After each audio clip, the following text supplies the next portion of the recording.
नमस्कार मंडळी, कसे आहात? आज आपण कटाच्या आमटीची रेसिपी बघणार आहोत. तर सर्वप्रथम मिक्सरच्या भांड्यामध्ये आपण खोबरं आणि कांदा जो आहे तो छानपैकी तेलामध्ये फ्राय करून घेतला आहे. आणि त्यानंतर थोडीशी कोथिंबीर यामध्ये ॲड करत आहोत आपण. अद्रक, त्यानंतर लसूण देखील यामध्ये ॲड करून आपण छान अशी बारीक पेस्ट करून घेणार आहोत. तर अगदी थोडं थोडंसं पाणी घालून आपण ही पेस्ट तयार करून घ्यायची आहे. तर इथे तुम्ही पाहू शकता की अगदी बारीक अशी फाईन पेस्ट आपण इथे तयार करून घेतलेली आहे. जी पेस्ट आहे तर ती आपल्याला बारीकच करून घ्यायची आहे. त्यानंतर इथे आपण डाळ शिजवून घेतली आहे. डाळीचं पाणी जे आहे तर ते सर्व येळून घेतलं आहे.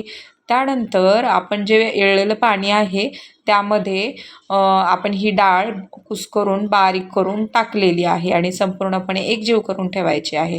त्यानंतर इथे फोडणीमध्ये आपण पॅनमध्ये थोडंसं तेल घेतलं आहे. थोडंसं आपण एक टॉमॅटो कापून बारीक चॉप करून घेतला आहे. जिरी घालून अगदी छान असा टॉमॅटो आपण शिजवून घेतला आहे. तर इथे तुम्ही पाहू शकता अगदी छान मऊ असा आपला टॉमॅटो यामध्ये शिजला गेलेला आहे.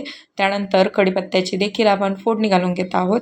त्यानंतर आपले गरम मसाले जे आहेत तर इथे मी लाल तिखट, त्यानंतर 2 चमचे धनापूड, हळद आणि त्यानंतर गरम मसाला घालून छानपैकी तेलामध्ये आपले मसाले जे आहेत ते फ्राय करून घेत आहे. अगदी लो फ्लेमवरतीच आपल्याला हे मसाले भाजून घ्यायचे आहे जेणेकरून आपले मसाले करपणार नाहीत.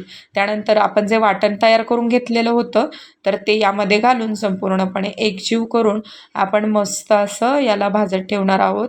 म्हणजे संपूर्ण आपले मसाले जे आहेत तर ते एकजीव होऊन शिजायला हवेत.